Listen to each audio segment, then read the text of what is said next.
Hello everybody, and welcome back to the Teaching Communication Skills course. The content of these slides was compiled by myself, Dr. Leslie Neely, Dr. Catherine Hoffman, and Dr. Margot Bowles. This module, Prompting and Reinforcing Language, is the third module in a series of 5. So just to note that this work was supported in whole or part by a grant from the Texas Higher Education Coordinating Board, the THECB. The opinions and conclusions expressed in this document are those of the authors and do not necessarily represent the opinions or policy of the THECB. So the following questions are answered in this module. First, what are the ABCs of ABA? Second, what is reinforcement? Then what is prompting?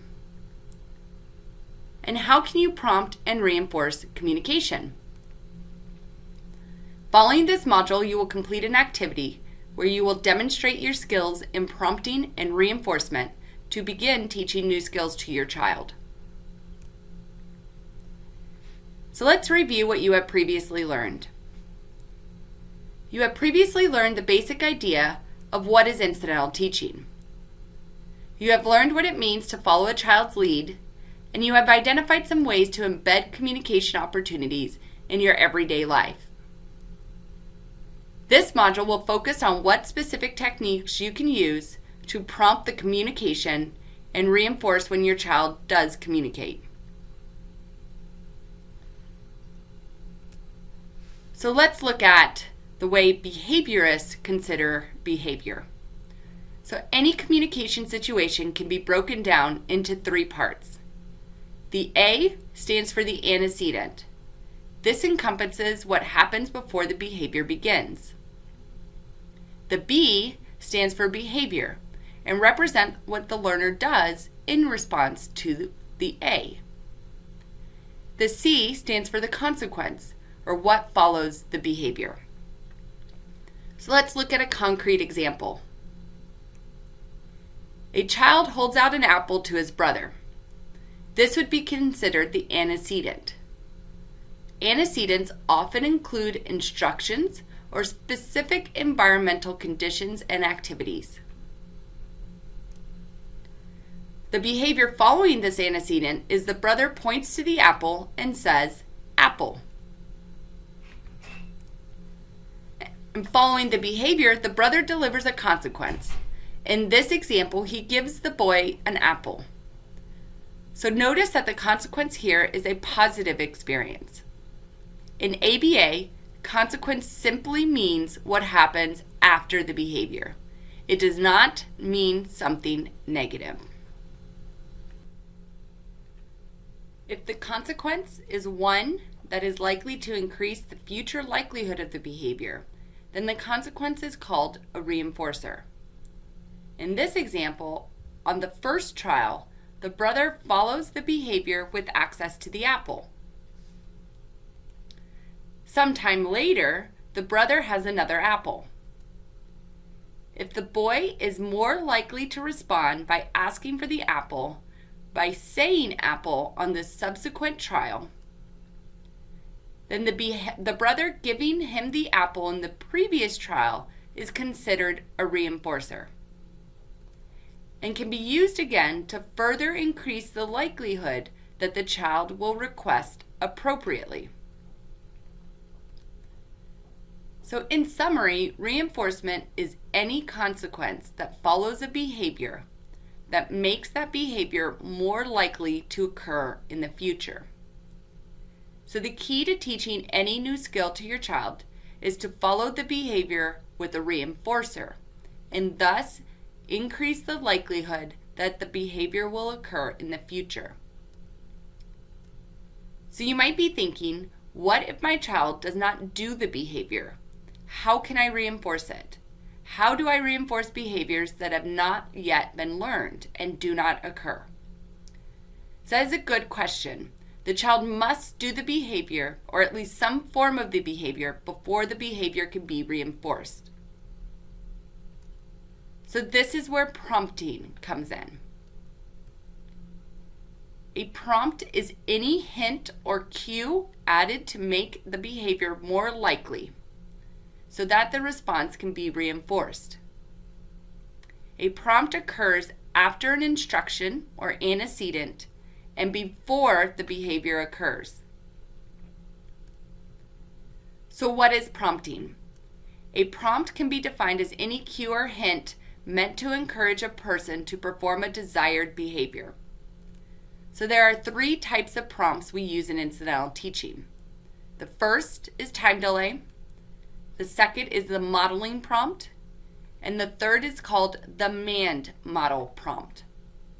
So let's go into detail of each type of these prompts. The first prompt is a time delay prompt. A time delay can be conceptualized as waiting. The use of time delay or waiting before providing any additional hints allows the learner to initiate a response and encourages them to attend to all of the non-verbal cues you are providing. So what does a time delay look like? Here's an example of how you might use a time delay prompt in an everyday routine. So John's mom is pushing John on the swing, facing him. Mom might let the swing come to a stop and then wait with her hands up as if to push.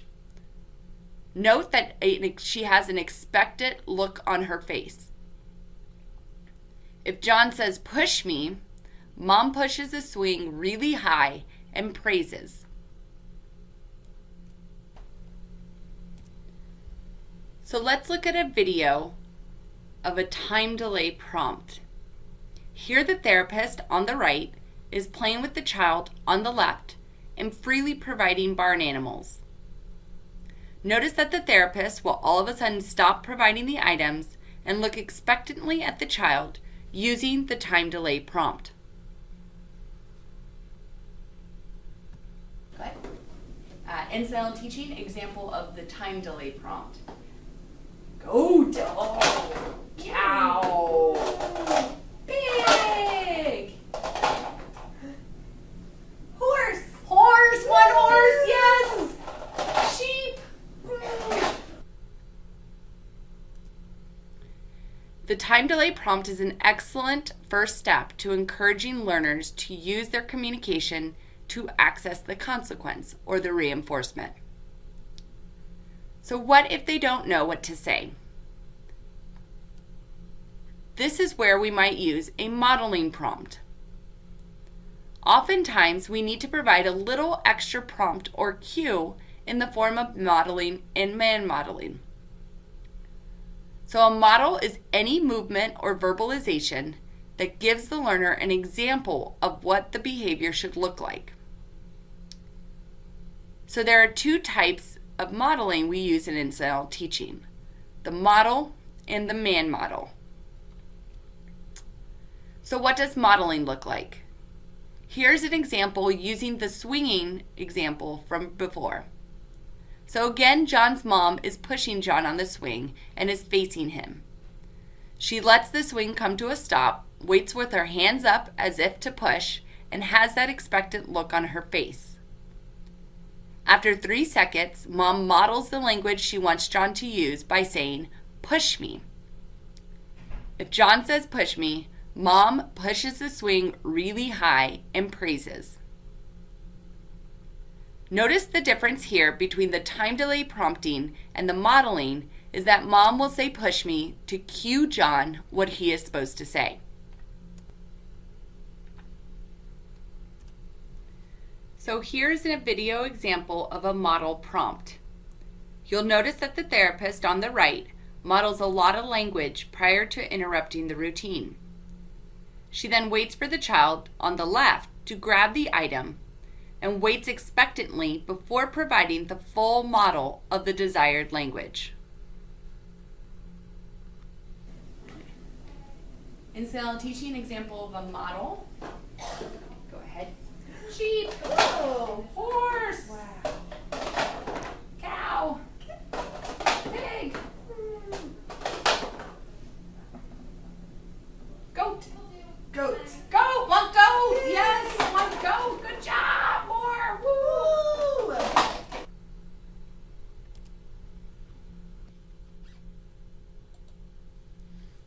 There's also something called a partial model prompt for learners who don't need the full reminder, but rather a little hint of what you are wanting them to say. It is important to help the child be successful by prompting, but we also want to give the least amount of help possible to ensure that the child transitions to independent communications. So here, John's mom is pushing him again on the swing, facing him. She lets the swing come to a stop. She waits with her hands up as if to push and has an expectant look on her face. After 3 seconds, Mom models the language she wants John to use by saying "puh" for push me. If John says push me, Mom pushes the swing really high and praises. Notice the difference here between the model prompt and the partial model prompt is that Mom will only say "puh" to cue John what he is supposed to say. So here's a video example of a partial model prompt.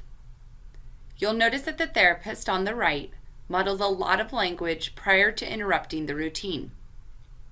She then waits for the child on the left to grab the item and waits expectantly before providing the partial model of the desired language. Incidental teaching example of our partial model, and begin. Cow. Goat. Ooh. Chicken? What chicken? Yes, ma'am. Way to go. Here's sheep. Pig? What pig? Yeah, right. Horse. Yay. Right. So the last type of prompting starts with the type that is most common in our everyday language. The man model approach involves the caregiver first providing a request for communication from the child. They then provide a model if the child has not responded to their request for communication. The man model procedures incorporates a question, choice, or direction into the activity prior to initiating the modeling. So what does man modeling look like? Going back to our swing example, John's mom is pushing John on the swing facing him. Mom lets the swing come to a stop. She waits with her hands up as if to push and has that expectant look on her face. So after 3 seconds, Mom asks, "What do you want?" If no response, after 3 more seconds, Mom would provide that model, push me. If John says push me, Mom pushes the swing really high and praises. So comparing this to the previous example, the difference between modeling and man modeling is that transition to the "what do you want" question. So Mom will ask first, "What do you want?" prior to providing the model, push me. So I know we told you to never ask questions. However, this one last type of prompting is where you do ask questions. Depending on your child, you might also use a partial model or a model. Here is a video example of a partial model prompt using the man model approach. You'll notice that the therapist on the right models a lot of language prior to interrupting the routine.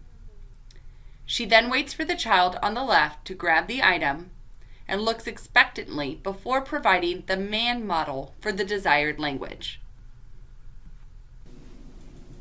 Incidental teaching example of a man model. Horse. Sheep. Pig. Yay. What do you want? Cow. One cow. Great work. Here's goat.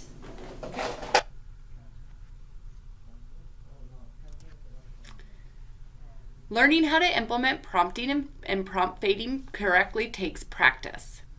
It's good to start with one skill at a time and focus on learning the process correctly. Then you can start to apply this skill in other situations. So we're going to go over some prompting and reinforcement tips. The first tip is that know that sometimes learners will backtrack. The process of learning is not linear. Do not get frustrated if your learner backtracks to a more intrusive prompt than the day before. So if you were previously using the partial model prompt, but your learner stops responding to that and you have to move to a full model prompt, just know that that is part of the learning process. However, if this is becoming a pattern, you might want to ask your BCBA.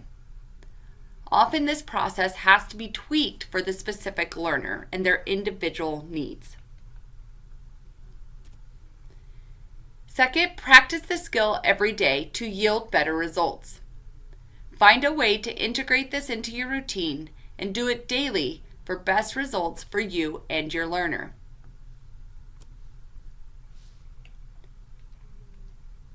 Take data on the prompt levels required to complete the behavior.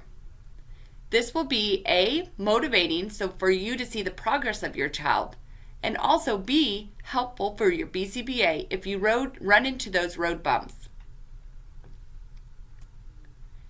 And finally, don't forget reinforcement.